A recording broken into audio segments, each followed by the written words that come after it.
ಆವಾಗ ಸರ್ ನಿಮ್ಮ ಉದ್ದೇಶ ಏನಿತ್ತು? ಅಂದರೆ ಯಾವ್ಯಾವ ಬದಲಾವಣೆಗಳು ತರಬೇಕು, ಆಮೇಲೆ ಏನೇ ನಿಮ್ಗೆ ಇಷ್ಟ ಆಗ್ತಿರ್ಲಿಲ್ಲ, ಇದೇ ಎಲ್ಲ ವಿಷಯಗಳು. ಬಟ್ ಸ್ಪಷ್ಟವಾಗಿ ಏನೋ ಒಂದು 2, 3 ಇದೆಲ್ಲ ನಾನು ಮಾಡಿದ್ದನ್ನೆಲ್ಲ ಬದಲಾಯಿಸಬೇಕು ಅಂತ ಇತ್ತಾ? ಮೊದಲು ನಮಗನ್ಸಿದ್ದೇನು ಅಂತಂದರೆ, ನಮ್ಮ ಸುತ್ತಮುತ್ತ ಆಗ್ತಾ ಇರೋವಂಥದ್ದನ್ನ ಕಣ್ಬಿಟ್ಟು ನೋಡ್ಬೇಕು. ನಮ್ಮ ಸುತ್ತಮುತ್ತ ಅಟ್ರಾಸಿಟೀಸ್ ಆಗ್ತೈತಿ. ಒಬ್ಬ ಹುಡುಗ ವೆಂಕಟಪ್ಪ ಫಸ್ಟ್ ಕ್ಲಾಸ್ ಬಂದಿದ್ದ, ಮಾರ್ಕ್ಸ್ ಜಾಸ್ತಿ ತೆಗೆದಿದ್ದ.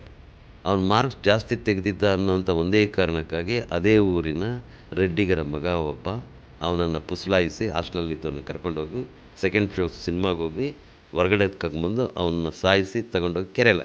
ಯಾಕೆಂದರೆ ಇವನು ಚೆನ್ನಾಗಿ ಓದಿದ್ದಾನೆ ಅಂತ ಈ ಹುಡುಗ ಕೊಲೆ ಮಾಡಿದ್ನಲ್ಲ, ಅವರಪ್ಪ ಇವರ ತಂಗಿ ಮದುವೆಯಲ್ಲಿ ಮುಯ್ಪಟ್ಟಿ ಬರೆಸ್ತಾರೆ, ಗಿಫ್ಟೆಲ್ಲ ಬರ್ಕೊಳ್ಳೋದಕ್ಕೆ. ಇವನು ನಾನು ಬರಿತೀನಿ, ಇದನ್ನು ಬರೋಲ್ಲ ಸುಮ್ಮನಿರೋ ಅಂತಂದ್ಬಿಟ್ಟು ಇವನ ಕೈಲಿ ಬರ್ಸಿದ್ದಾನೆ. ಅದಷ್ಟೇ ಸಾಕಾಯಿತು ಇವನು ಕೊಲೆ ಮಾಡಿ. ಅಲ್ಲಿಂದ ಆರಂಭ.